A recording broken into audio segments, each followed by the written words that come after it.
Good morning, good afternoon, good evening, everyone. I'd like to welcome you all to the launch of the United Nations Development Programme UNDP new guidance tool titled Aiming Higher, Elevating Meaningful Youth Engagement for Climate Action. My name is Giulia Iacovella and I'm a youth and climate analyst at UNDP, tuning in from New York. Today, I'll be moderating this event together with my colleagues, Noelia Richard and Lisa Baumgartner. I'd like to take a moment to remind participants to mute your microphones when you're not speaking and that this meeting is being recorded. Please feel free to write your name and where you're tuning in from in the chat box together with any questions you might have. We will start by briefly introducing the context and content of this new guidance tool, moving down to a dynamic panel discussion with youth and climate leaders, partners, and experts. In addition, we will have a dedicated Q&A session where you're invited to share your thoughts, questions, and experience. We will then wrap up and conclude with a few updates on UNDP's work on climate. So without further ado, let's dive into the context on how this guidance has been developed and brought to you. And I'll hand over to my colleague, Noelia Richard, Youth Policy Specialist at UNDP HQ. Over to you, Noelia. Hi, everyone. Thank you so much, Julia. I really want to welcome you all. Thank you for making the time. And more importantly, thank you to many of you for having contributed to this great tool. We're really excited to present this to you today. I will go to the next slide and simply highlight, how much of an inclusive process we've had, to develop this tool, which is meant primarily for practitioners, UNDP practitioners, but also more broadly in the youth and climate community. It all started as a follow-up to the SG's Climate Summit and the launch, in parallel to the launch of the first phase of the Climate Promise in UNDP. And we had a number of global e-consultations in which many of you played the key role as either as a contributor or as a moderator, and you see a number of these entities mentioned here on the slide.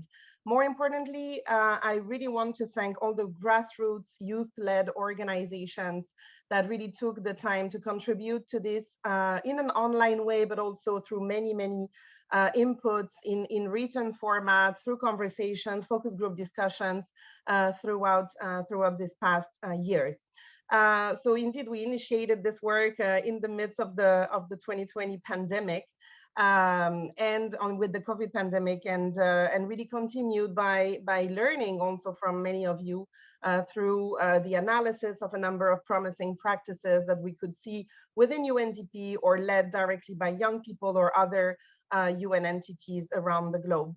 I'll go to the next slide and simply to say that it is also a collaborative effort within UNDP. So it's an example of also integrated work between the Youth Global Program, the Climate Promise, and it's seen as a key contribution to the UN Youth 2030 strategy launched by the Secretary General in 2018, really as a contribution from the climate angle specifically to the reflection on what it means to support a meaningful youth engagement. And I insist on the word meaningful here.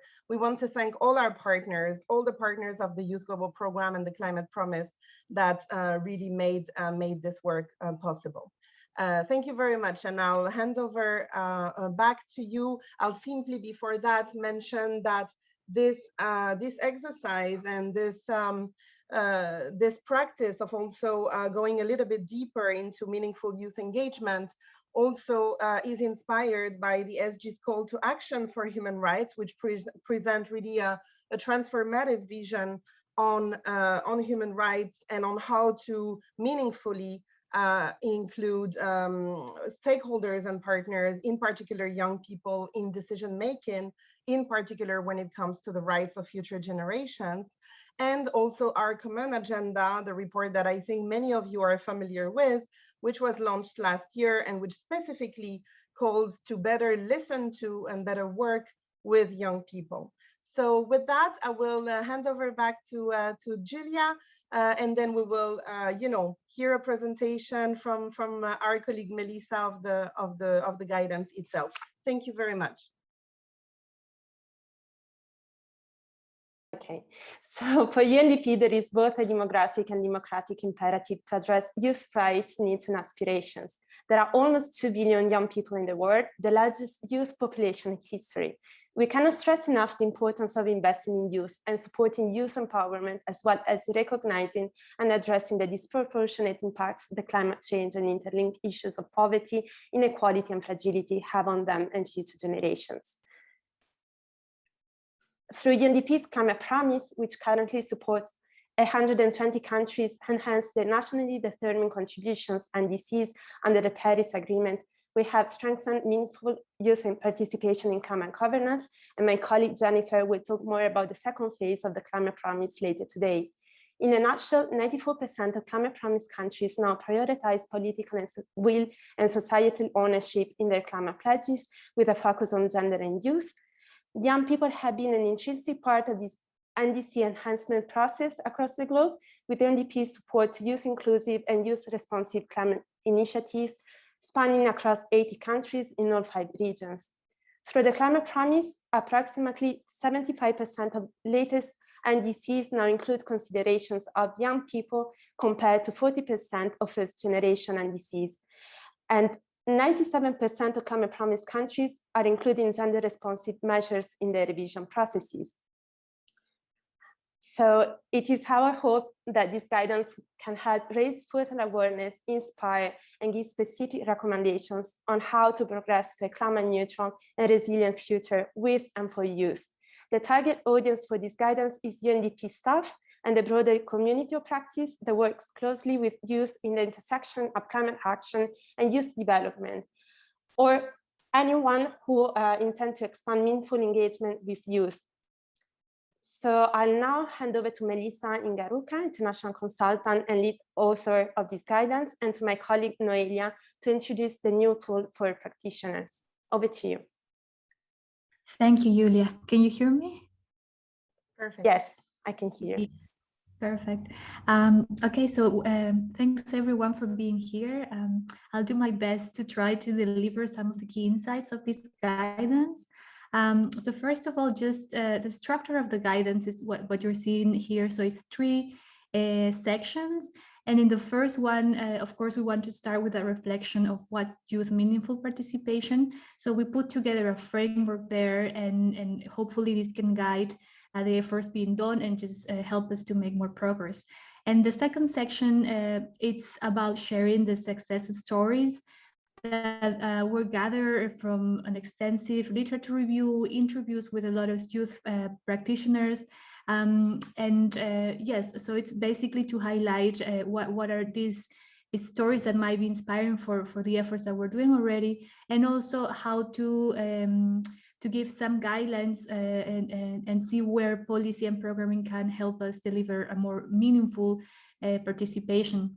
And the third part is the synthesis of this guidance, which basically is the conclusions and how we can go forward in this series of cycles of NDCs, of NDC enhancement, both in content and of course in the process. So next slide.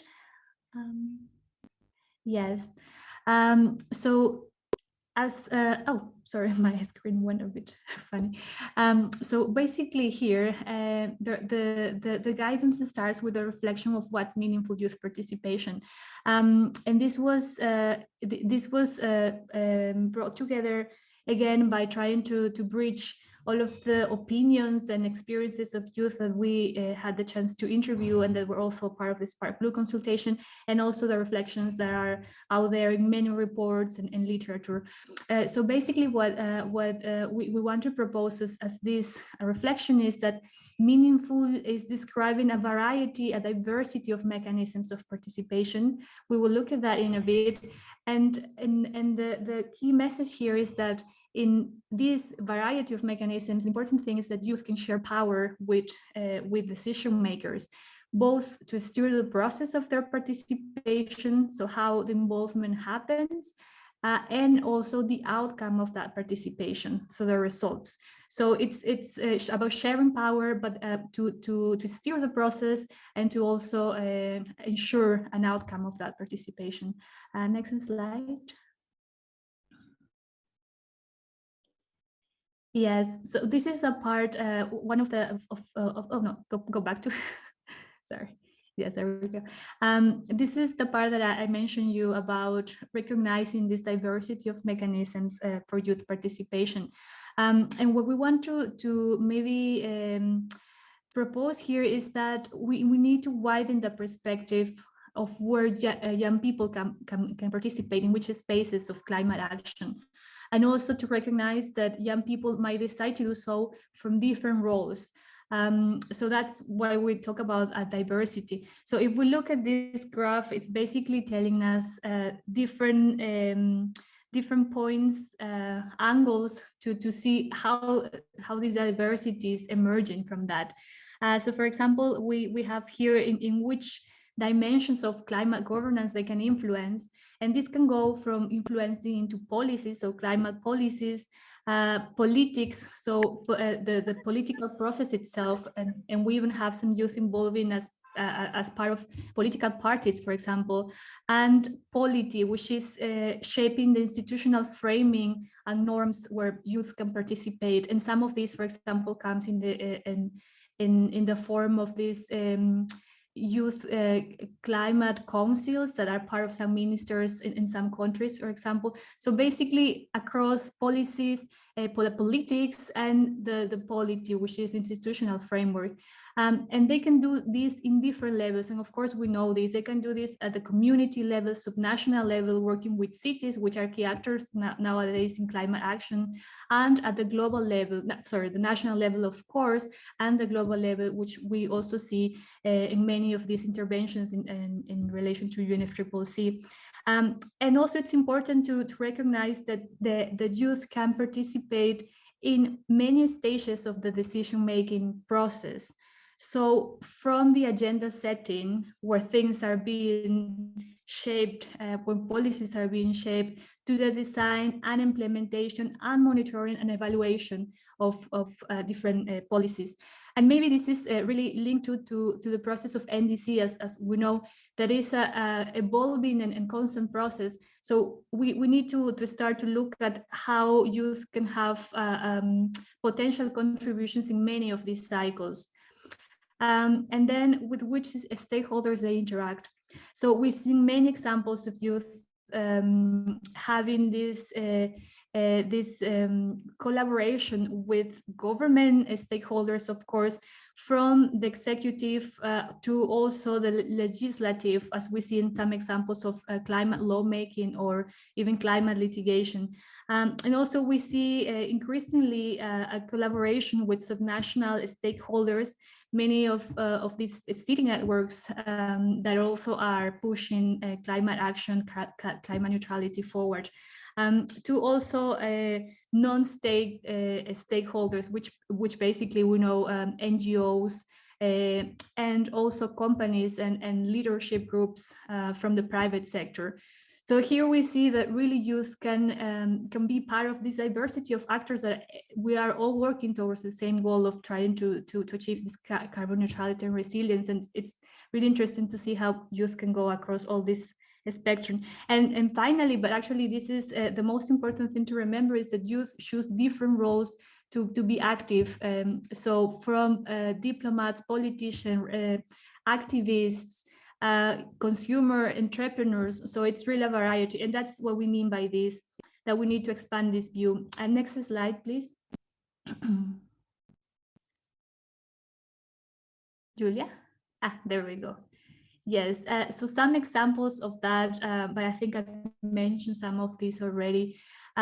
We have, for example, the youth climate strike movement, where we see that this is a kind of global action that is trying to push certain issues in the, let's say, the agenda setting, to kind of highlight some priorities like carbon neutrality, or many other topics that youth might choose to put in the agenda. And the stakeholder interaction here is with civil society, because of course there's a lot of work with many coalitions of activists, and this is as important as other roles that we might see. For example, the other one, the purple circle here, is about youth about a youth inclusive NDC task force for adaptation. So, for example, this mechanism is more embedded within the government, a governmental collaboration. It is in the national scale, and it's in relation to policy formulation, specifically about the topic of adaptation when it comes to NDCs.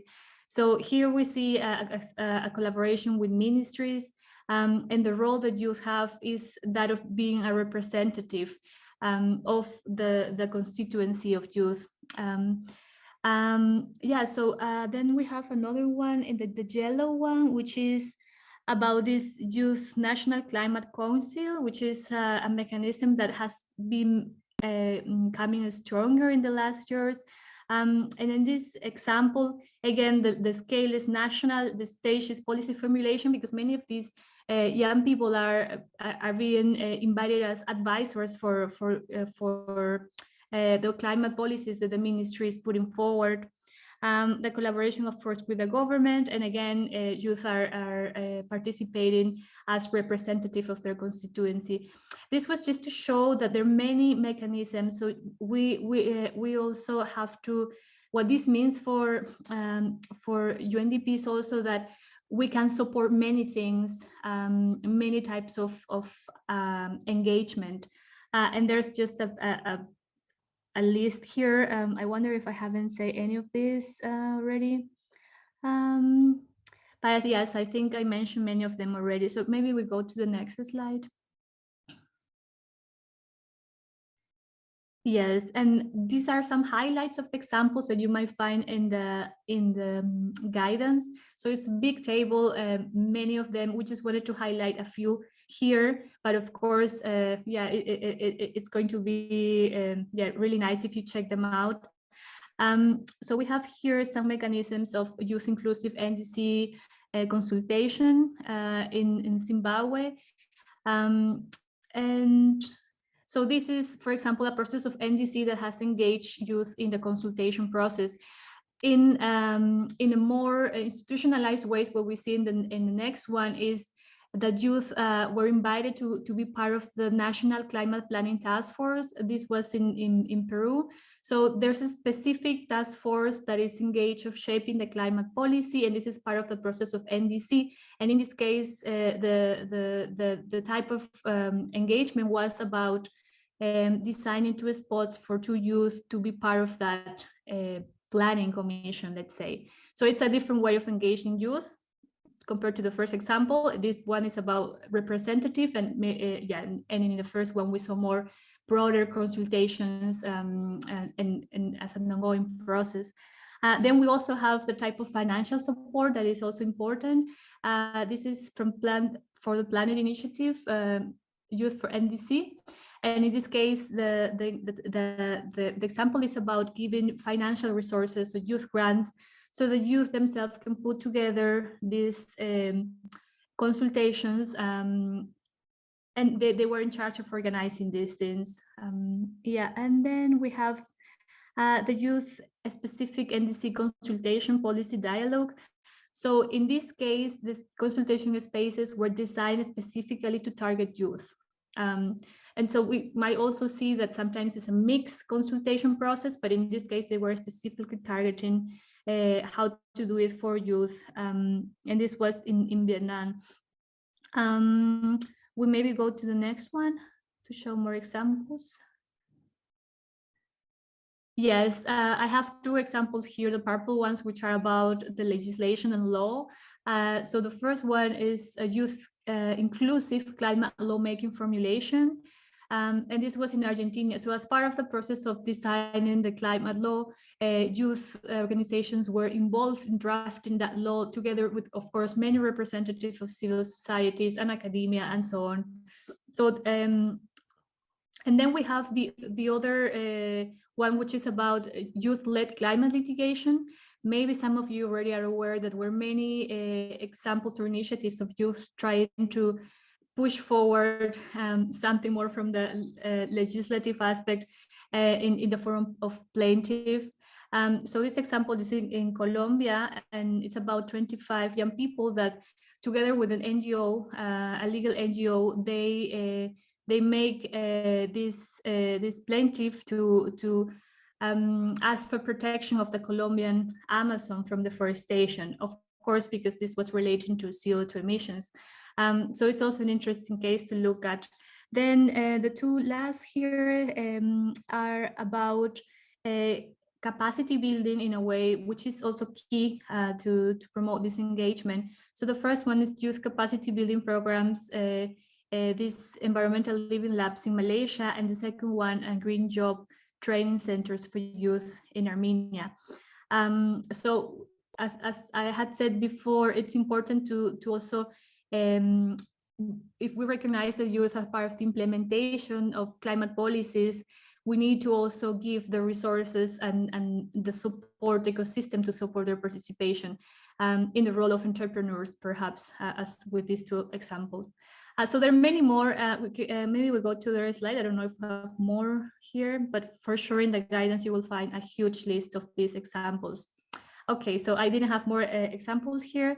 I again invite you to look at this table in the guidance. The next aspect that we touch in the guidance is, okay, we know there's a diversity of ways of participating or engaging youth, but how can we assess how meaningful it is? How can we assess this in order to also improve constantly and make progress? So this is the framework that we propose to assess how meaningful youth participation is, and it's basically about assessing three aspects: the process of how young people are engaged, the narratives that they push forward, and the outcomes of that participation. And we basically give a list of 16 indicators that could guide this progress towards more meaningful participation. I won't go through all of them, of course. I have a couple of examples, but maybe just here looking at the list, I can give you a couple of comments on this. Like the first one, for example, is about seeing trying to make a progress towards more youth adult shared power in the way that we design the process of participation. So some spaces are really designed by adults, by decision makers, of course, with the best of intentions. But the idea here is, can we engage youth in designing the space in which they participate? So this would be an example of how to share power. Another thing, for example, number 6, which now I remember it was highlighted a lot in the interviews, is that of course we want to invite youth to many spaces, but we need to also secure the resources for that participation, financial support that is. So this is important because some youth don't have the privilege to just do so in a voluntarily way. So this is important to always offer that that financial support. Let me see. Yeah, so just those 2 comments on the process, but there are many more. And of course, each of these indicators has its own description in the guidance. When it comes to narrative, I would just say that one aspect that it was really important for youth is that their discourses are also evolving as more science becomes available, and in that way they're becoming stronger in how ambitious climate action has to be. So if maybe 5 years ago the talk, or even more time ago, the talk was, okay, we need to be carbon neutral by 2050, but now that we have more science saying that that probably should happen sooner, so youth also are pushing for more ambitious targets, like, okay, let's try to put carbon neutrality by 2030, because it is a need for justice as well. So the narratives themselves are evolving, and there are so many ways in which we can also progress in that direction. And finally, the third type of indicators are about the outcome. So youth participate, but then the question is, okay, then how is this acknowledged by the decision makers? Is it really binding? And so, for example, number 13 is about how to progress towards more binding participation. This is really important because oftentimes youth feel like there is a lot of spaces, but then there's no really transparency in how their inputs are being taken into account. And yeah, so maybe we go to the other slides to see if I have some quotes, just so yeah, okay. So for example, this indicator was actually about the binding aspect of the participation that ensures that youth inputs are adopted to a certain degree, of course, because it's all about also negotiation and shared power, not just what you say it is, of course. So I have one quote here from Laura, and she was one of the participants of this plaintiff in Colombia. So she said that I believe climate litigation is an important mechanism because in a way she felt like they were achieving concrete things. The court decision ordered the protection of the Colombian Amazon from deforestation and many measures for the ministries involved in that process and municipal authorities. Although after all this time there hasn't been enough compliance with the court decision, it has had a huge impact on the country's jurisprudence. It has declared the Colombian Amazon a subject of rights, protection, and restoration. So this is a clear example of how the initiative that they had really concrete results across many scales, and also it set a precedent for future climate litigation processes because it was a success, at least from the court decision point of view. Can we go to the next slide? Yes, and this is okay. So this is one indicator about the narratives and how also we can make progress in that direction towards more ambition. This is a quote. I forgot the quote lines in there, but this is a quote from Joshua Amponsem from Ghana. So he was saying that youth, that's what he means. We are quite radical. We are going directly from the planetary perspective, and of course the human perspective. But the current leadership thinks of economic growth and as a priority. But he was mentioning that when it comes to these things, the narrative that they were putting forward is that it is about ecosystem-based adaptation. It is about caring about the ecosystem, not so much putting economy as the only priority. And let's see. So he was highlighting the importance of the nature-based solutions in this context, in the context of how this is the radical paradigm to think about when you're seeing many of these adaptation measures, in this case, coastal city being flooded. So he says, oh, sorry. Can you just go to the previous, just to, yeah, because I just like how he comes like at the end. We think from a very different narrative. We think more in the long term. For example, and this is, yeah, okay, so it was just that the thinking coming from the long term. Okay, now we can go for the next one. I think I already mentioned this case of youth national climate councils as a success case, where we see this is actually an example of how youth participation can be institutionalized in the body of decision making. So in that case, specifically because it has become something already for long-standing participation. This is why we were highlighting this as a successful case. This is happening in many, well, not so many as it would be nice to see, but some countries already, Denmark, Poland, Netherlands, and it was ongoing, the process. The process had started in Chile at the time of the interviews. And here the roles that youth plays are more as diplomats and advocates, but within the ministry. Yes, so I actually just remember, I want to pull some of my notes for this because just not to interrupt you, but you can come in later also for answering many questions that we might have in the Q&A session. And I think it's time to move on to the policy recommendations. Thank you, Julia. Yes. Yeah, and then over to Noelia. Thank you so much, Melissa. Okay, so I leave it there and then we might come back to it. Thank you. And thank you. No, thank you very much. Thank you, Melissa. I mean, for going on also into the details of some of these examples. I think it's really interesting, and the recommendations as well, I want to highlight, are very detailed. I mean, we've put on these two slides just sort of the top line recommendation, but they each include general considerations, general recommendations, but also some that are very specific to NDCs. So really recommending that you have a look at that. I want to highlight in particular the need for institutionalization, which is connected to the last case that Melissa was talking about.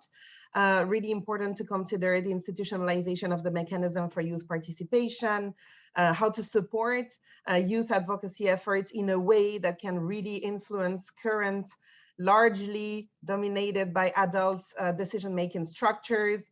And I want to highlight also a specific recommendation that relates to human rights and to the civic space. I think we're all very preoccupied to see how complicated and how threatening it has been to work in that space also for human rights defenders, environmental defenders, young peace builders that are involved with pushing for greater climate action, climate ambition, nature-based solutions, intersectionality, the rights of indigenous peoples, etc. So there are specific recommendations that are highlighting how supporting also youth participation that dissents from prevailing norms or prevailing decisions or actions is important. And throughout the spectrum, all the actions that we support should be supporting youth agency and youth participation, both in formal and informal spaces. And very important also to remember that the point is not to create a space for young people, but letting young people also decide what spaces they want to be involved in, which ones they would like to lead on, and also respect, first of all, respect their human rights and promote, accompany, the spaces without seeking to take over. So there are many other recommendations around impact indicators that are really assessing the positive impacts that youth well-being or youth participation can bring into that agenda, ways to track youth involvements also in NDCs, ways to generate useful data on a broad range of in a broad range of sectors. So I won't go into greater detail, but simply inviting you to read in detail this guidance note and see how it applies also to your particular context. Thank you very much, and Julia, over to you. So thank you, Melissa and Noelia, for this brief but rich introduction to the guidance tool. Let's move to the moderated discussion on meaningful youth engagement to boost climate action and ambition with our youth and climate leaders, experts, and colleagues, starting with Elizabeth Gorogoro, Young's focal point for the Global South, Hien Bouillet, Program Analyst on Climate Change in UNDP Country Office in Vietnam, and Vladislav Kain, UN Secretary General's Youth Advisor on Climate Change. Starting with Elizabeth, Young has been a key ally for UNDP in the last years as a critical contributor to this exercise on global advocacy, but also at country and regional level. So given your current role within Yongo and your experience partnering with UNDP in Zimbabwe, would you like to share your thoughts about the relevance of this guide and why supporting meaningful youth engagement should be a priority? Thank you so much, Julia, for this amazing question. And I just want to say congratulations to UNDP for launching this beautiful article, which I think it also acts as a guide to NGOs, the government, and also as a lobbying tool with different youth constituencies. Thank you so much. Yes, so I will not waste much of my time. I'm Elizabeth Gulugulu, the Global South focal point for the official children and youth constituency. Definitely this guide just came at the right time, and it's so relevant to us because most of the times you'd find out that we have issues whereby we have young people that are not included as part of their party delegation. Sometimes it's not because governments, they do not want, but actually they do not know how to engage young people meaningfully. So this guide actually came at the right time whereby there is a whole lot of noise just coming from COP26, and a lot of young people are looking forward to COP27. And we hope governments making reference to this document, they are going to take one or two notes and see how best they can engage young people moving forward. Engaging young people and in making, just taking a look at the document that has been shared, that has been launched today. It's not only about engaging them in policy, but in all spaces. through the consultations, even when it comes to the implementation phase. Last year here in Zimbabwe, we did the consultation for the NDCs, and this year we have already started the implementation phase. And young people, they've already started doing, different actions responding to specific thematic topics that our NDCs are focusing on. So this is what it's all about. Young people should be part of the consultations, they should be part of the implementation, they should also be part of monitoring and evaluation, and they should also be part of reporting back. So it's the whole cycle. And also, this is a very important guide for us young people, because there are a lot of examples that are stated in this document, whereby we can actually get to learn from what other countries are doing. And by that, it actually helps us to upskill our initiatives and how best we can engage better with other youth organizations and the government itself. So I just want to say thank you so much for making sure that you are also speaking on behalf of young people. Thank you so much.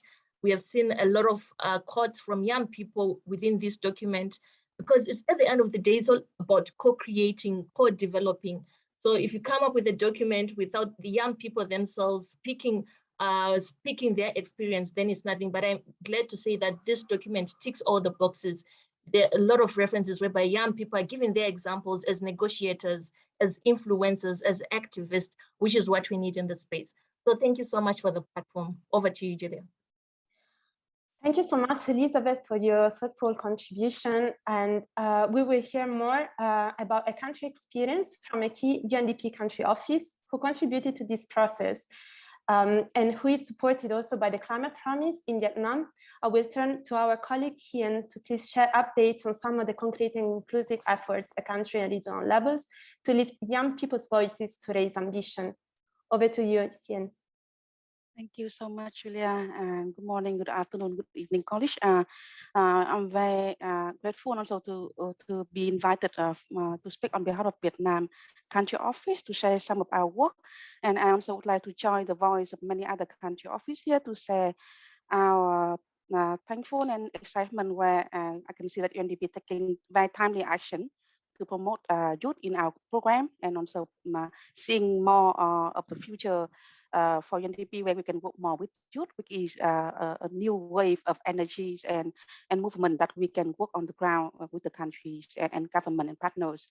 I also would like to also say that over the last 2 years, Vietnam had received support from the Climate Promise program, and through that, we actually got some initial success. And I think that in the next generation of Climate Promise, we hope that with the guidelines and other efforts that the country is doing for long-term net zero target contribution, we can bring our youth closer to the heart of the country support to all the programs that are doing with the government, the stakeholder, and really to really also giving the opportunity for the youth to share their solution and their innovation with the government, because we think that this is a key for Vietnam to prepare for a just transition process in the country, particularly in the next 10 years.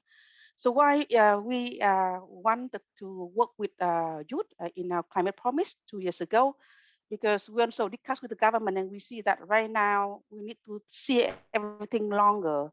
We draw the longer future for climate in Vietnam by 2050, and with the youth who are the key player of the future picture.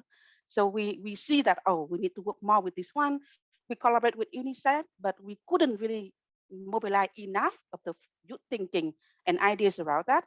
And also we see that with a global movement also with youth, like Friday of the Future and Yungo process and UNDP connection, we see that yes, with our youth engaging in our climate change program or NDC program, we will fail to sustain our climate activity in the future. So that is why we work with youth more 2 years ago, starting with the Climate Promise, and we got some initial results.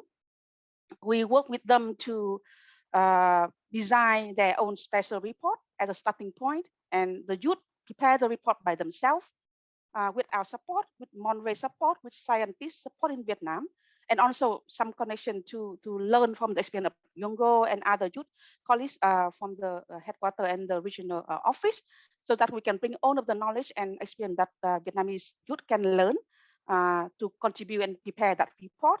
And we are a little bit surprised that it can be such a success, because a lot of youth see that, oh, now they are heard by the government and partner. And through UNDP, we organize a series of youth dialogues over the last 2 years at the regional level, at the local level, but also at the higher level.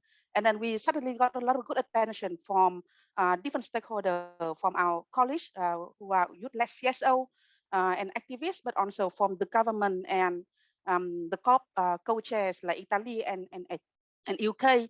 And the youth in Vietnam also had the honors to present their special report to the COP President 26, Alok Sharma, last year, and bringing that report into the pre-COP 26 intervention, and that is preparing them own well for the negotiation and how they can speak up at the global negotiation. So and also from UNDP, we can also become more as a convener to connect our youth with CSO, with the UN agencies, with the development partners, to see how we can work with them to support the government in doing a better NDC, doing a better long-term strategies. So that is where I think there's a lot of opportunity that we can have, and also I can learn from the guideline how Vietnam also can adapt future example from other countries for the youth council, or the particularly for the policy discussion and the law. Few things that we are planning for that right now. We also got some successful results, even with a very initial support and financing. We also encourage our youth to set up their own system, their own network of Youth for Climate Network, which is called YNET, and they are growing by themselves. And also we work with them and design their own youth learning hub, where they actually design and curate all of the climate science from the latest IPCC report into the youth knowledge in Vietnamese, because a lot of Vietnamese don't speak well in English, and then they turn that into a Vietnamese website for learning, and they actively continue to sustain that website in the coming time. Also, they will also building their own youth TOT on energy, which is key also for the energy transition in Vietnam. And also joining the regional movement for YECAP to really see how we can bring Vietnamese contribution, particularly in the region with the ASEAN, also with the global. So this is some of the examples that we think that in the future, we hope that we can continue to do with your support. And also thank you for all the guidance and support so far for Vietnam. That's from my side. Thank you, Hien, for sharing these inspiring updates on youth engagement in climate action and UNDP's work in Vietnam and in the region. Maybe you can also share the special report in the chat box and other tools you mentioned, and also the platform, the regional level. So now we will hear more on youth advocacy from Ladislav. As a member of the Secretary General's Youth Advisory Group on Climate Change, you have actively provided strategic and substantive contributions to this effort. So how can young people involved in climate advocacy best contribute to NDC's processes in their own countries? From your experience and in your current role, please, Ladislav, over to you. Thank you very much, Julia, for this question and for the opportunity as such to be present at the launch of this guidance. It is an effort which has been very timely. We are just past COP26 and are running up to COP27 in a situation in which the expectations for climate action that is meaningful and youth inclusive are very high. But at the same time, the trust in the institutions that underpin climate action, especially among the youth, is rather low. So having those practices that are actually working listed out for everybody to see, it is of extreme importance to prop up this faith into institutionalized good engagement that youth themselves can drive, take matters into their own hands, and bring to the floor of major UN institutions and climate venues. In my work in the Youth Advisory Group, what I have noticed is that when it comes to the work at the national level, what helps is the connection between national and multinational and global engagements that many of us have when we are engaged in our climate advocacy work. this transfer of experience from the positions that we occupy in youth constituencies, in youth advisory groups like here, or in other formats that are more multilateral, to the national context, to the activists and advocates on the ground, is crucial for them to have a broad perspective of how we can and should hold our national and subnational authorities accountable for the NDC formulation and implementation process to be actually accountable to those who have the greatest stake in it, namely us, the youth.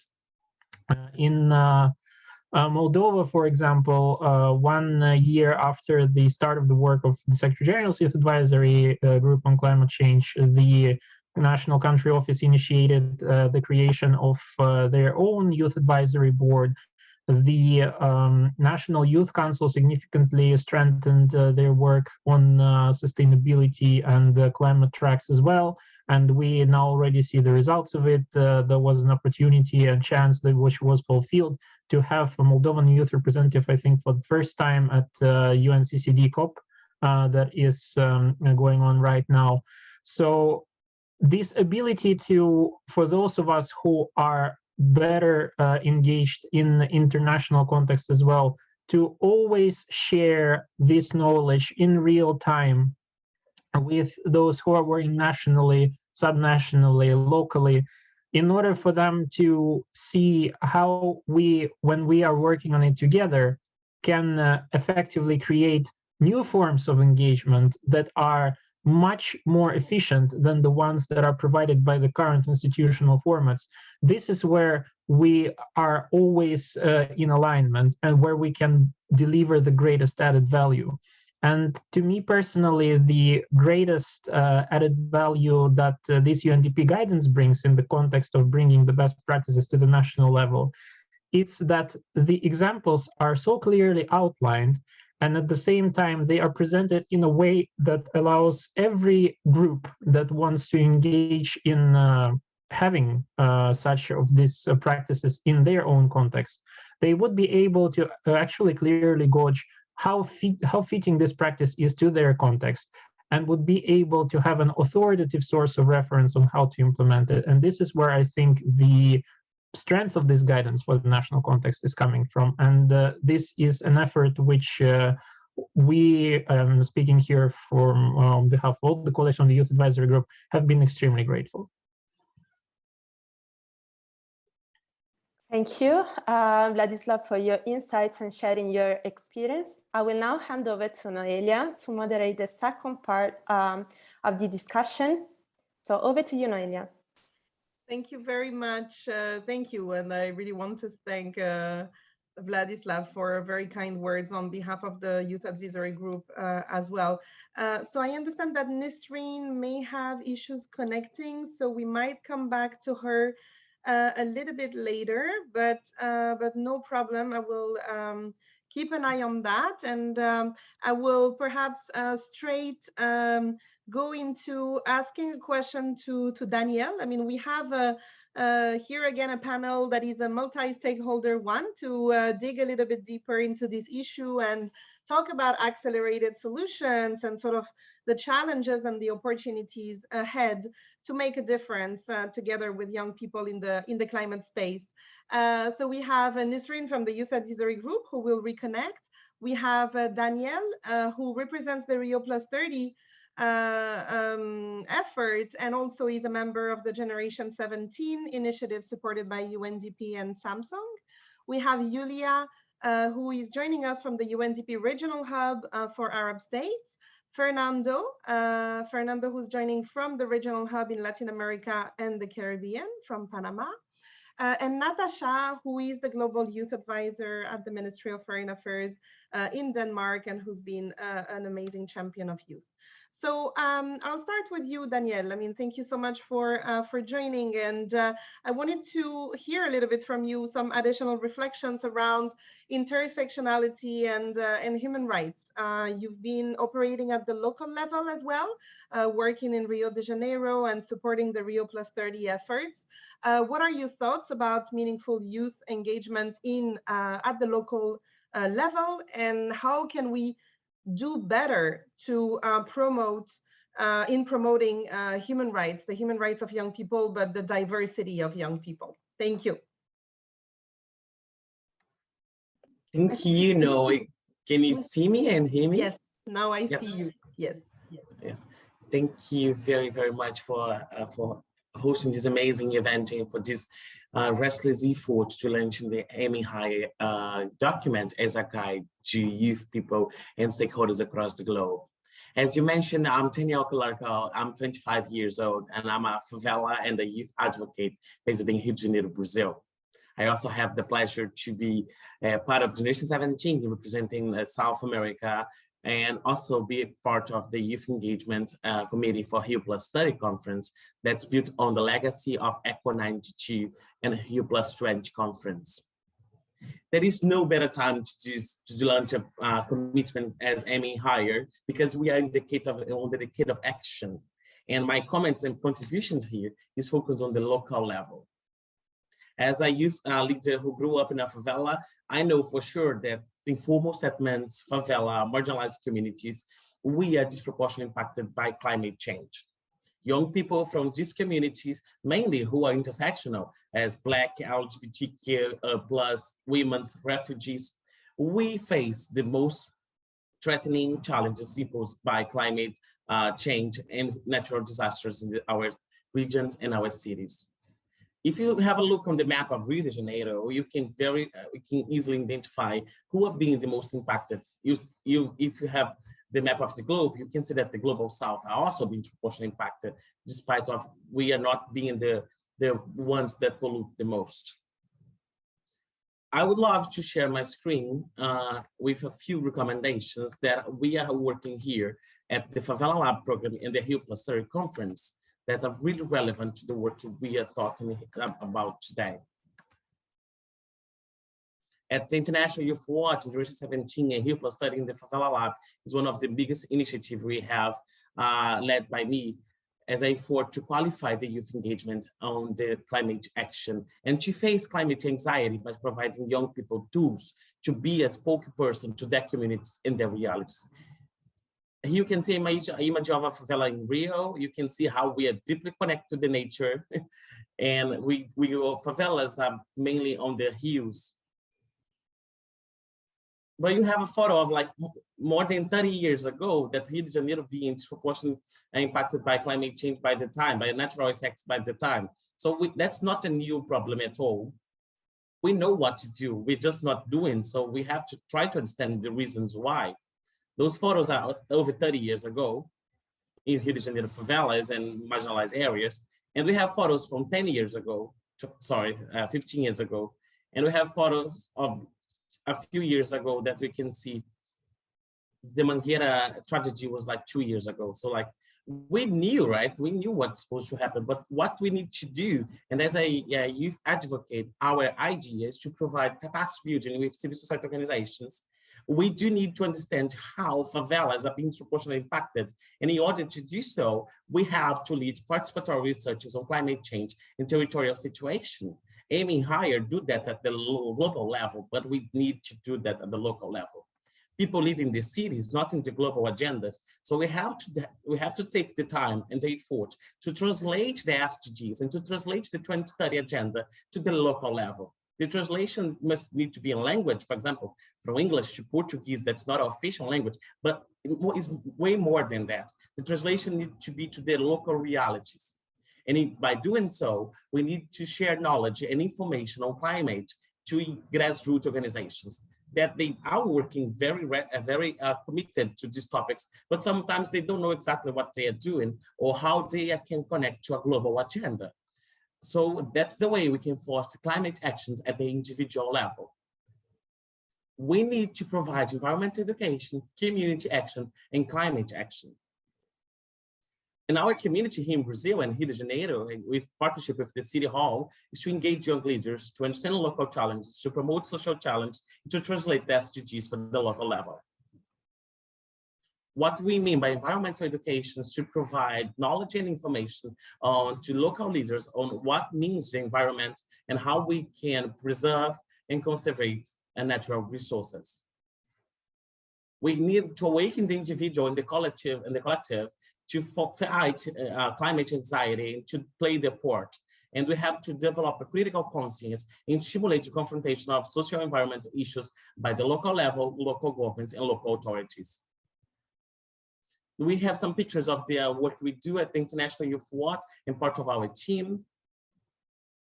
And all the things we do is to force community action. When we think about favelas, we need to understand that are being disproportionately impacted by climate change, and mainly young people are facing climate anxiety and being impacted on how to access social, economic, and cultural rights and human rights in general due to the lack of infrastructure, the disproportionate impact of climate change, and the lack of support for the government. We need to understand that those people are not victims. They are the agents of change because it's our life, it's our community, it's our narrative. We need to mobilize local stakeholders to put pressure on the government to demand change. I'm just saying that just in Rio de Janeiro, in the city of Rio, we have 1.5 million of young people. In the state of Rio, we are 4 million people.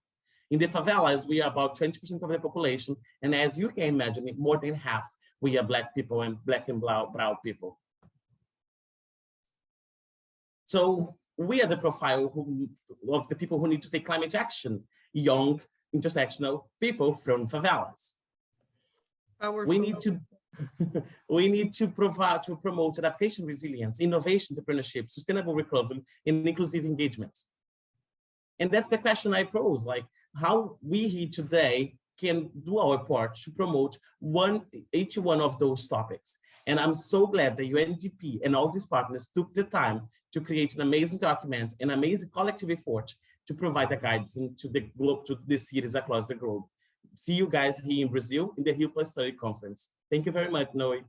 Thank you so much, Daniel. Fantastic case, I think, very powerful. And we look forward to answering these questions when you also contribute to the Stockholm Plus 50 Action Hub, People's Hub that UNDP will host. Thank you very much. I am not seeing Nisreen online. I will now turn to Julia to hear updates, from the region in Arab states. You recently supported youth spaces in the context of the Regional Climate Week. There are great initiatives going on in the region, and we would love to hear more from you. Thank you very much. Thank you, Naila. I hope you can hear me well, and indeed pleasure to be here with you today. Thank you for inviting me. And as a representative of UNDP for Arab states, I would like indeed to say a few words about the situation of climate and youth in the region. The Arab region is one of the planet hotspots for climate risks, with temperature rising faster than the global average. And climate change in the region presents the largest threat to the current and future of development in the region, a threat to peace and security, and serve as a driver of poverty, social vulnerability, and displacement across and beyond the region. The Arab region is also a home for the youngest population in the world, more than 110 million youth. Unemployment among youth in Arab states is also highest in the world. Moreover, young women in the region still face discrimination, and this issue is exaggerated even more in countries facing conflict and post-conflict transition.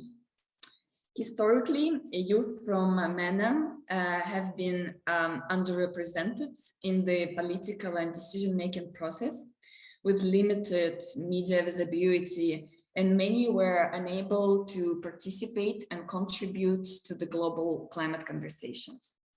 While in order to be able to be part of the effective participation in climate discussion and political structures, we all, of course, agree here that youth need to develop first necessary skills to influence the climate agenda.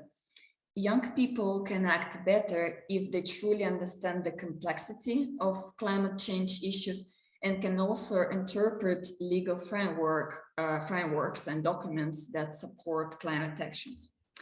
Against this background, UNDP team in the region, together with UNICEF and a number of youth, we are working together on a series of climate toolkits. The design and content thereof created for youth and by youth. The first toolkit, for example, consists 4 volumes focusing on climate actions for youth, specifically in the MENA region.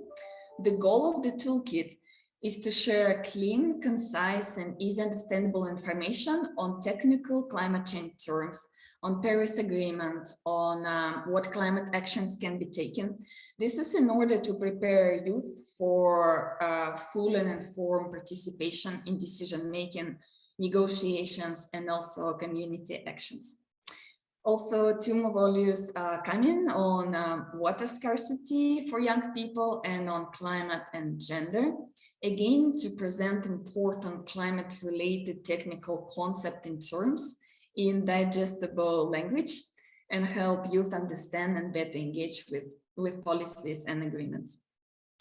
Again, we recognize that one of the largest opportunities for acceleration of climate action is the youth population in the Arab region, not only because they are a large proportion of the population, but also because of their, of course, great potential, creativity, and innovative mindsets. Youth nowadays in the region, they are taking greater recognition in climate actions and also taking greater seats at the table of climate discussions. For example, during the regional MENA Climate Week that took place this year in March in UAE, where different agencies, public-private sectors discuss climate-related issues and solutions on the way to COP27. The participants, such as ministries, financial institutions, academia, private sector, during the event, we witnessed that they actually gave a good attention to the role of youth in climate actions, in energy transition, in green recovery. From our side, we organized a session on youth leadership and community-based adaptation, where together with young people, climate activists being on the panel, we talked about innovative green ideas that youth can bring, and also the necessity to support youth with seed funding to actually operationalize their brilliant ideas. We also discussed the greater support needed for capacity building, skills development for effective youth engagement in the region, and importance of facilitated collaboration between youth and decision-making through dedicated institutional entities or relevant governmental task forces. We also discussed the importance of engaging youth in planning and early stages of developing projects and initiatives to better guarantee engagement and ownership of youth over the local climate actions.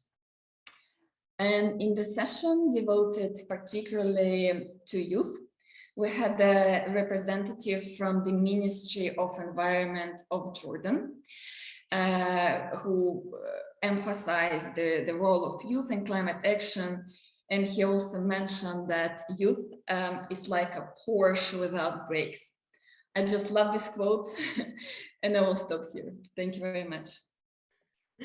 Thank you very much. Thank you for these updates and highlights from the Regional Climate Week. There are a few questions posed to you already about how to access some of these toolkits, etc. So please, participants, keep the questions coming. Really interesting to stay in touch also beyond the event. And we will continue to post some links also from our side. Thank you very much, Julia, and we look forward to supporting new efforts in the region, also in the context of the regional youth project that just got adopted. Okay, we'll move now to Latin America and the Caribbean with Fernando. Fernando has been also a great ally in advancing the climate promise, working hand in hand with young people in the region, supporting youth-led efforts and youth inclusive initiatives. Fernando, do you want to share a little bit about this work? Also perhaps about what's coming, regional platform I'm hearing. Thank you. Yes, definitely. Thanks, Noelia, and thanks everyone for being here. Well, what's next? That's the question, right? So, and I believe that in order to answer that question, we have to start with another question, and this is very related to what we're talking about here. And so we better we are starting from the question: how do we promote and support meaningful youth participation in climate action? So that's the question that we made ourselves here in the Latin American and the Caribbean. And we're clear that the participation of the youth should transcend and should go beyond the consultation processes that have been happening last years. And we need to promote their active involvement and participation in decision-making spaces. But in order to get there, it's important that we promote a systematic empowerment and effective coordination of youth constituencies. So in the LAC region, we have witnessed that there is a very active role of youth around climate action, and we can see how young people is getting more and more involved in different decision-making processes. However, there are still several gaps and challenges that we need to be that we need to address, and we have identified a couple that we thought would be more relevant. Of course, this in consultation with a different youth organization, which is capacity building and effective coordination. So, you know, capacity building is necessary to ensure that youth representatives have an effective and well-informed participation in different spaces, like the national delegation of the parties at the COPs, national councils for climate change in different countries, and many other multi-stakeholder platforms for climate change lawmaking processes, and through the climate promise in LAC, UNDP has contributed to overcome this challenge in particular. For example, and this is a great example that I would like to share, is the Panama case, where we supported the government of Panama designing the so-called virtual youth learning platforms. No, it's virtual youth learning academies. So this is pretty much a platform that provides the necessary tools for public advocacy and engagement with the public and decision makers. So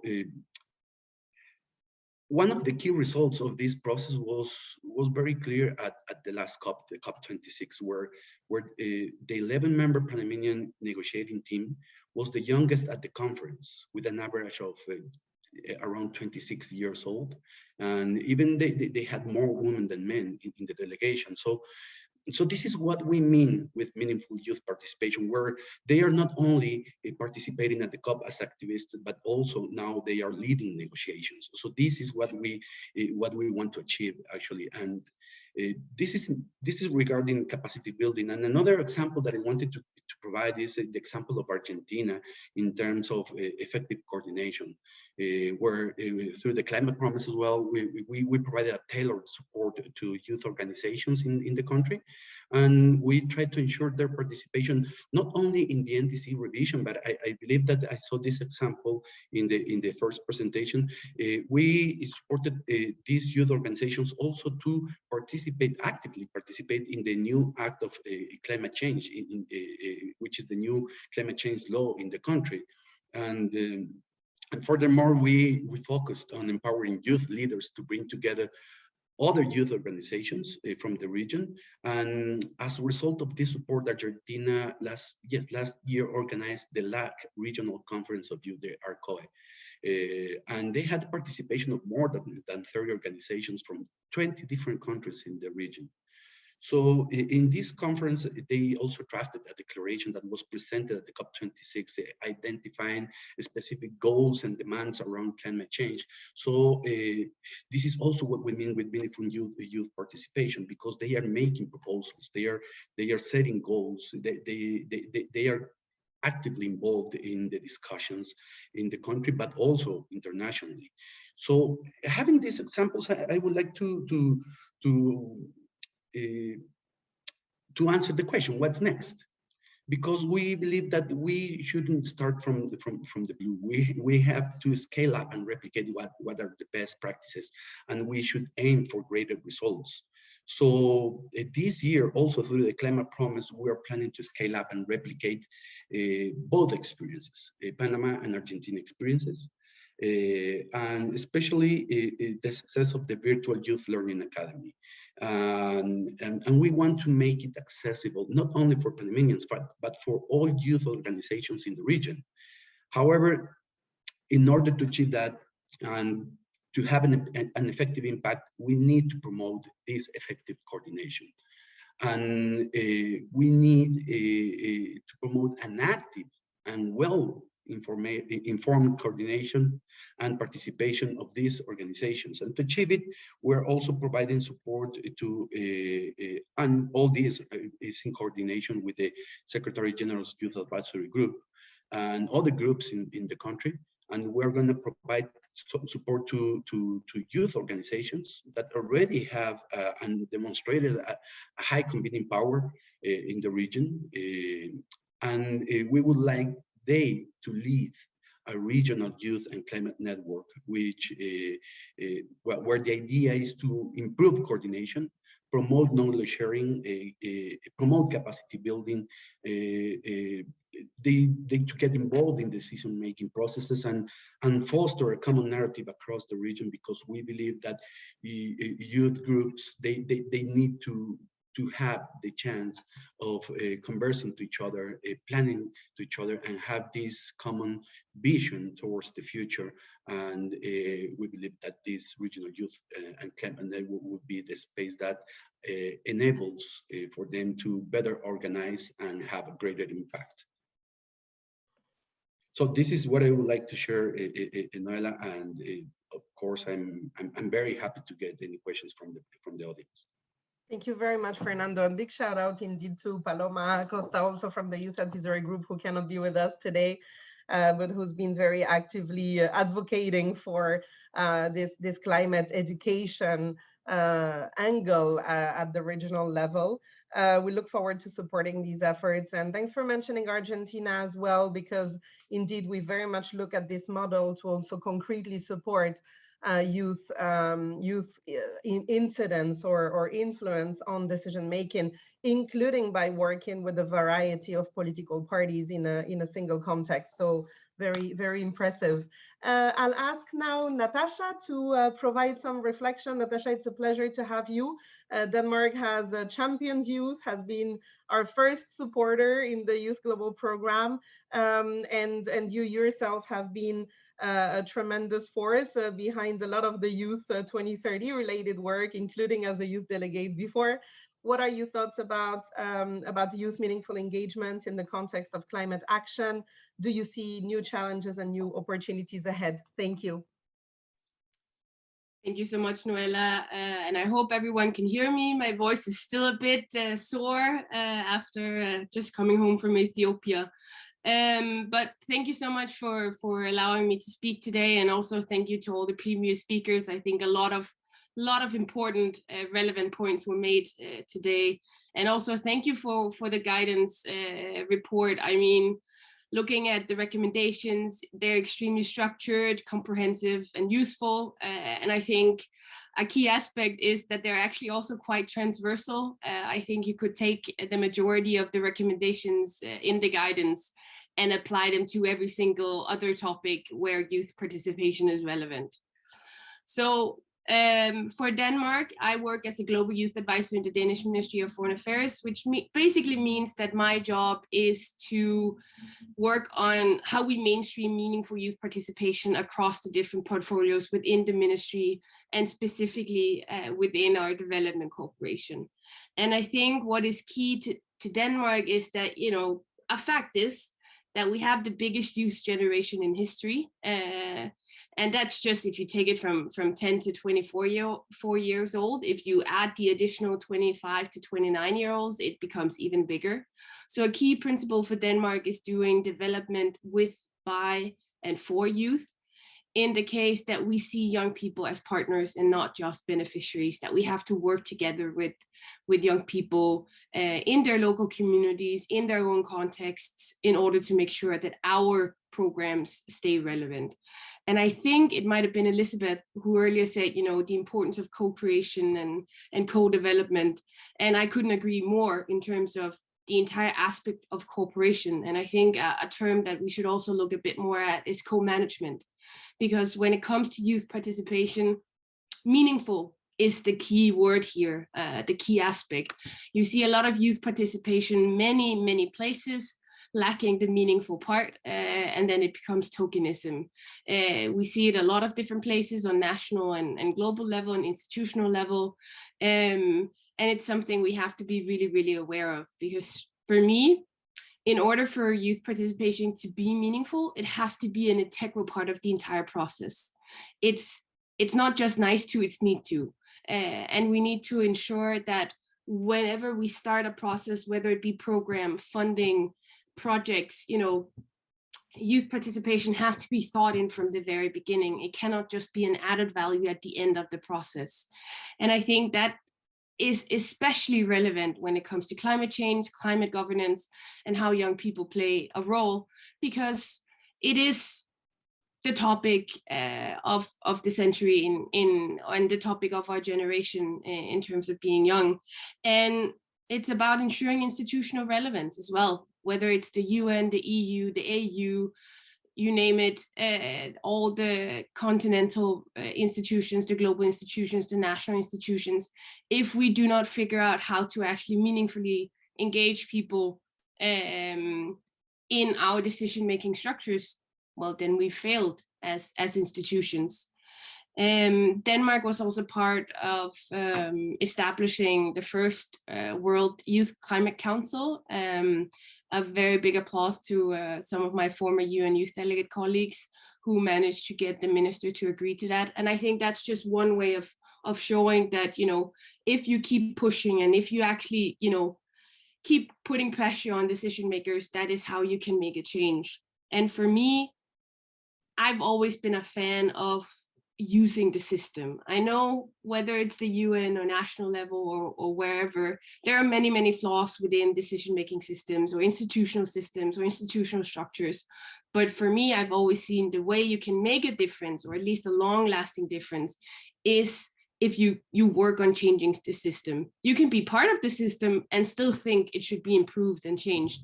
And I think that's a key element in this, and I see that in quite a lot of the recommendations. And I mean, whenever someone says systemic or systematic change, I'm immediately excited, because I really think that's the right way to go. But it doesn't happen fast. We see that with the UN, we see that with the EU. I mean, change takes time, and it takes effort and it takes patience. But you know, if you actually get the ball rolling, you definitely get to make an impact. Is that enough? Definitely not.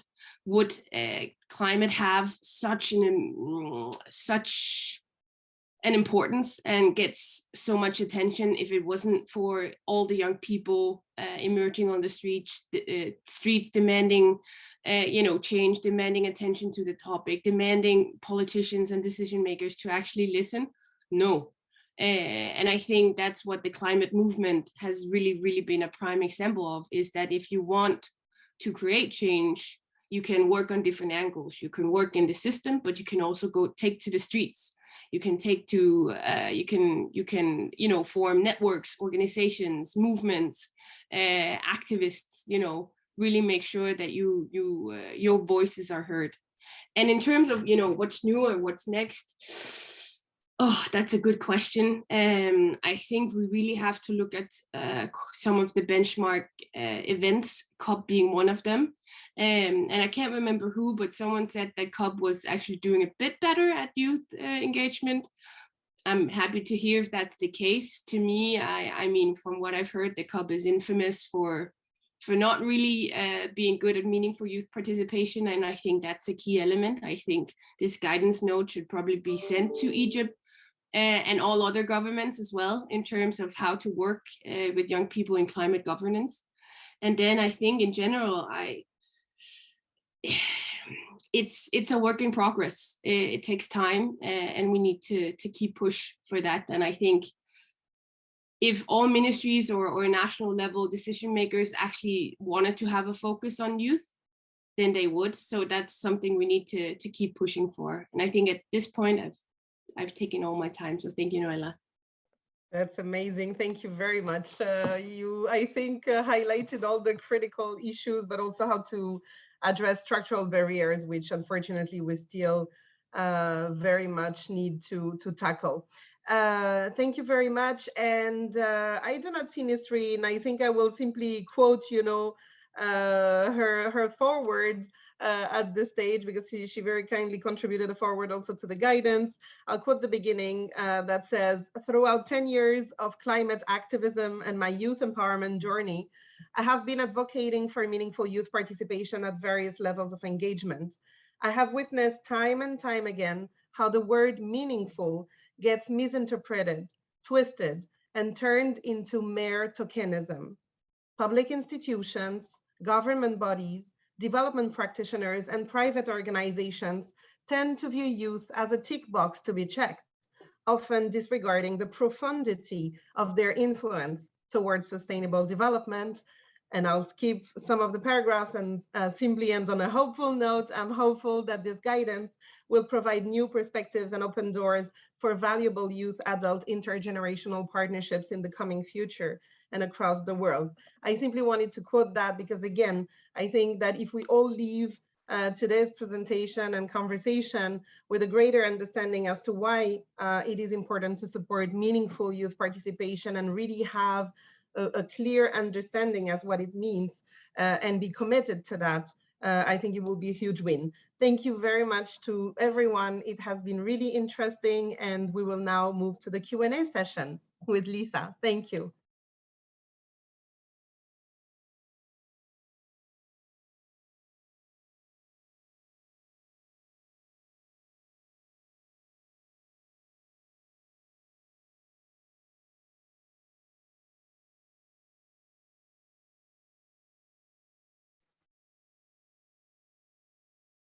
I'm not hearing any sound at the moment. Apologies, I was on mute. Thanks everyone for that robust and fruitful discussion. We'll move on to our question and answer session now. And I just want to remind you that you can place any questions you have in the chat box. The first one we have here, and very important, is from Alma, and it's asking how can we work to ensure that meaningful youth engagement is gender inclusive and transformative as well as intersectional. It's a very important thought. Noella has noted that there are some resources we will send along on that, but I'd like to invite any panelists to speak on that. Perhaps, I know Daniel, you work on intersectionality and youth, and so maybe you could speak on that in Rio and the Favela Labs and any experience you may have to that. Or any other panelists, please do feel free to jump in.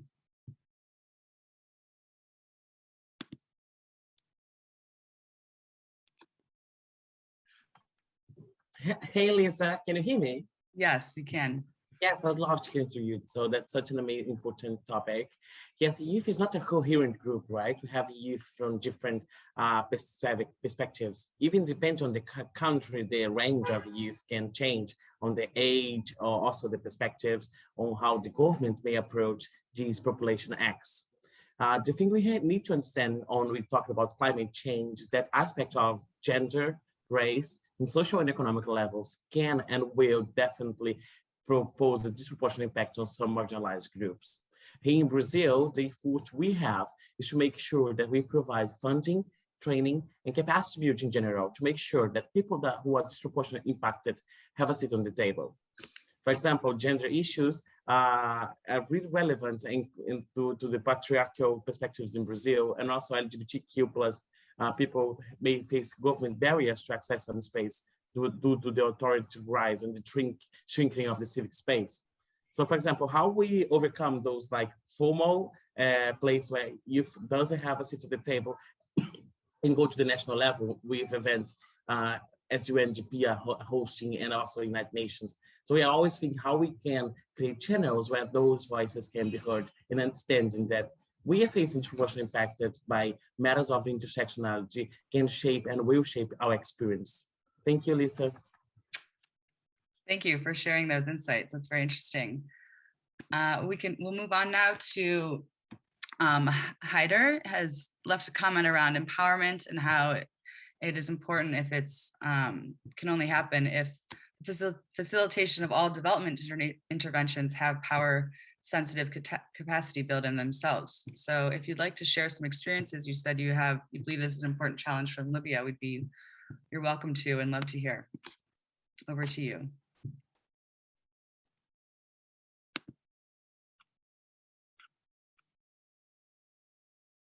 Haidar, are you there with us? Would you like to speak? Okay, she's saying their connection is weak. To me, I'm not sure if you're able to join, but if you can, maybe just using your, okay. They're gonna forward their question to me as they said their connection is too weak to connect. Does anyone else have any questions? I don't see any others in the chat box, but if I could, maybe Julia, we could also speak to these other references that we have while we're waiting for this question to be put into the chat box. Great, so just wanted to show you guys all or draw your attention to these key references that were used throughout the guidance doc that have very valuable information and in general can be good reference points for you around youth action and climate work. So please take note of that. And again, this presentation will be shared so you'll have access to all these slides and these resources. Also wanted to note that the guidance will be translated into French and Spanish in the near future, so please do look out for that, and we will make sure to share when those resources become available in more languages. And also to note that if anyone's interested in launching this at a local level or to bring this to a local context, we'd be happy to support and chat with you about that. So do get in touch if this is something you would like to see at a more local level. All right, and we have another question here from Cecile. Is how can we conciliate efforts for mitigating climate changes and development issues in poor developing countries? I'm not sure if there's any of the speakers that might want to respond to that. I would like to quickly jump in, if possible, in my advocacy, both in the youth advisory group as well as in Yango. I have been heavily focused on promoting the agenda of green jobs, green and decent jobs for youth, because when it comes to mitigating climate change and at the same time spearheading development, the economic transformation that is in line with the principles of just transition is extremely important. And provision of avenues for youth, especially for the youth that cannot attend university, who are engaged primarily in vocational and technical education or in non-formal education, to get paths to skills for green and decent jobs is an intervention that, from my point of view, has proven itself consistently able to tackle both of those issues at the same time. And I want to see stakeholders within the UN system at the national level pay even more attention to and resources to that coming further. And I think the first focal point for this effort could be the upcoming Transforming Education Summit, which has a special track that is related to skills, employment, and foundational learning, including for green jobs. Thank you for that. Yeah, just gonna highlight a comment made here about how important it is to drive home the institutionalization of engagement mechanisms, especially at regional and country level. Indeed, that is a very important point to make. Okay, one last question, and then I think we'll wrap up because I believe we are over time here. But this last question is, how can we address the artificial barrier that is often created between youth and older generations? What are the concrete actions that can be taken from a principle and process aspect to eliminate this barrier? Is there anyone that would like to respond to that? Noella, please, are you?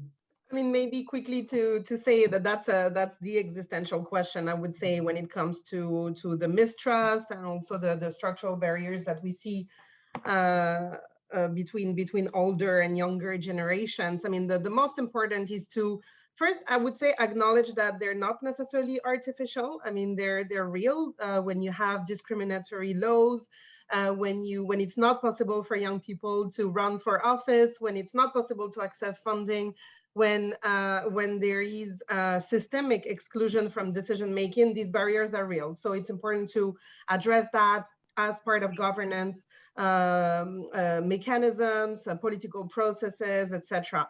And in addition to that, I mean, there are a lot of stereotypes still about how young people may or may not contribute to social change. I mean, in many contexts, young people are still being seen as either, victims or vulnerable people, or as a threat, as potential, troublemakers. So the work that you have to do, to change these norms and practices stem from, art, culture, a better understanding of the challenges, work on human rights and with human rights institutions, changing educational systems, and improving governance, and having also a labor market that is, inclusive of youth. So it's a 360 issue that unfortunately has to be tackled, but the barriers are quite real. Thank you.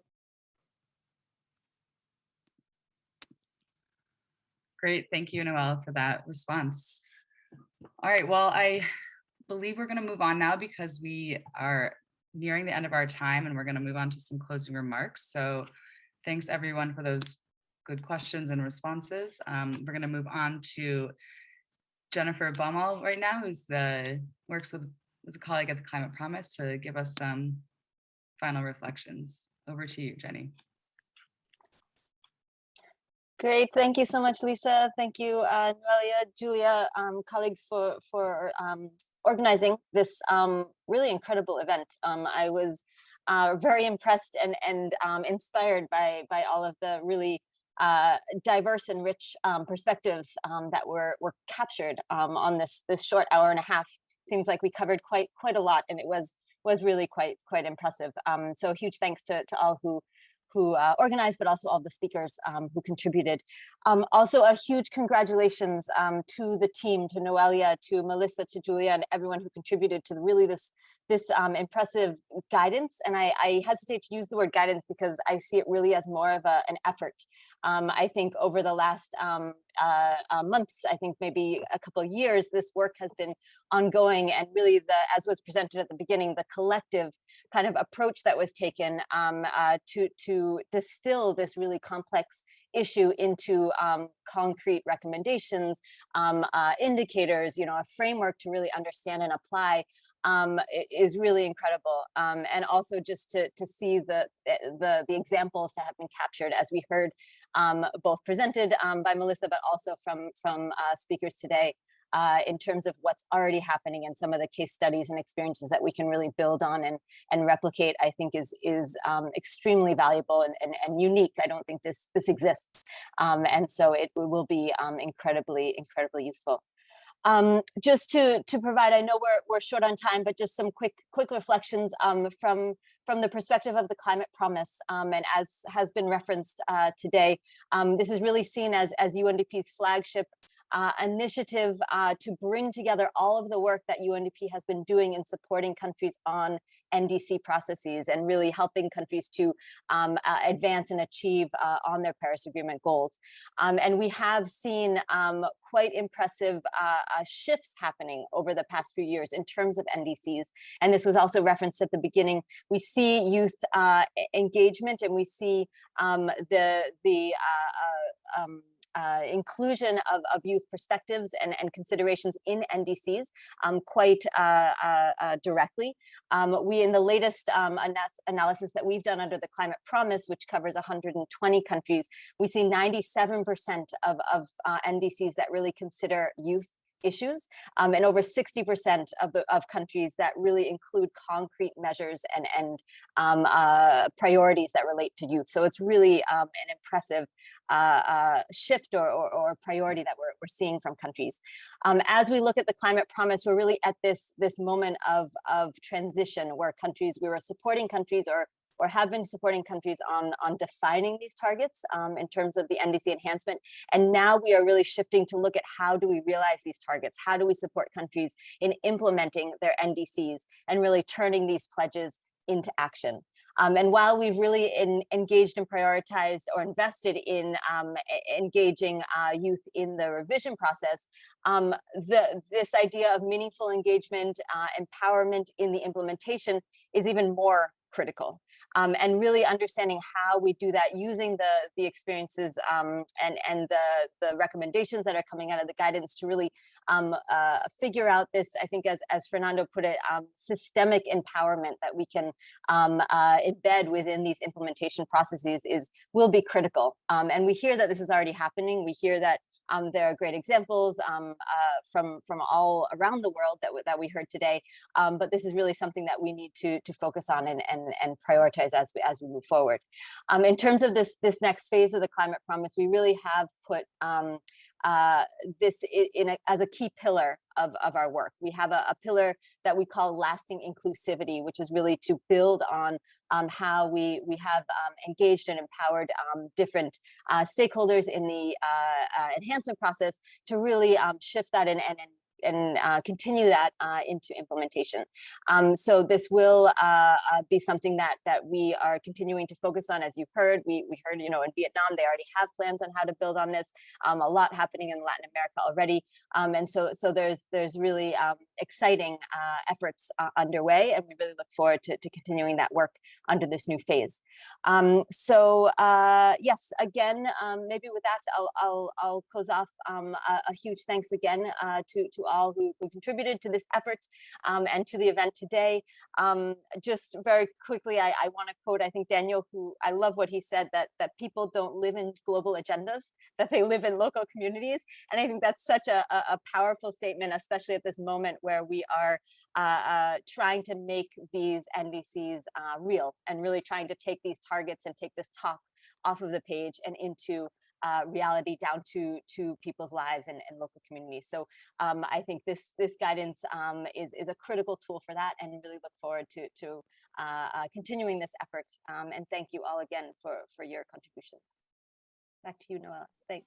Fabulous. Thank you so much. I don't want to add really too much to that. It's been amazing to be part of the Climate Promise journey, and please count on us and this broad and bold network of young people that only want to be part of it and contribute to that. Certainly, NDC enhancement is a fantastic entry point if it happens hand in hand with youth for transforming societies. So we're in here for the long haul. I think a few times we talked about coordination and technical capacity, etc. We also talk about financial resources. When we talk financial resources in the context of youth engagement, we're not necessarily just meaning more resources or focused really on the traditional flows. But what is meant there is the importance of identifying sources of funding that are adequate also to be able to support grassroots youth organizations and not necessarily transform the nature of these organizations, by having sort of standardized approach to financing for development. So just an appeal to all of us to think about new channels and new ways in which we can directly also support youth organizations to continue doing the work and the great work that they're doing at the community level. So we very much see ourselves in UNDP as champions of that approach, and we hope to continue the conversation on that. Co-creation, I mean, has been a thread, I think, in a lot of the interventions. Count on us to continue to support existing youth-led spaces also, and work on having more of a conducive ecosystems for young people to directly lead climate initiatives. As Lisa mentioned, we will translate this guidance. We will also summarize the key points from today, make the recording available. We're at your disposal. You have the slide with the contact here. Reach out to us, flag interesting projects that you're working on, contact us, if you need to access technical expertise, or if you want to discuss a particular context. We thank you very much for sticking around for additional 10 minutes, and we're very happy that this event could take place, and indeed could reflect such a diversity of views and contributions. Thank you very much to all the Youth and Climate team. Absolutely rocking, and we look forward to being in touch. Thank you, and over to you, Julia. Thank you so much. I just wanted to thank all of you, and as Noelia said, the recording will be soon available for you, and the presentation as well. And that, I think we can conclude the event for today. Thanks a lot, and bye everyone. Thank you. Bye-bye. Bye-bye. Bye. Thank you.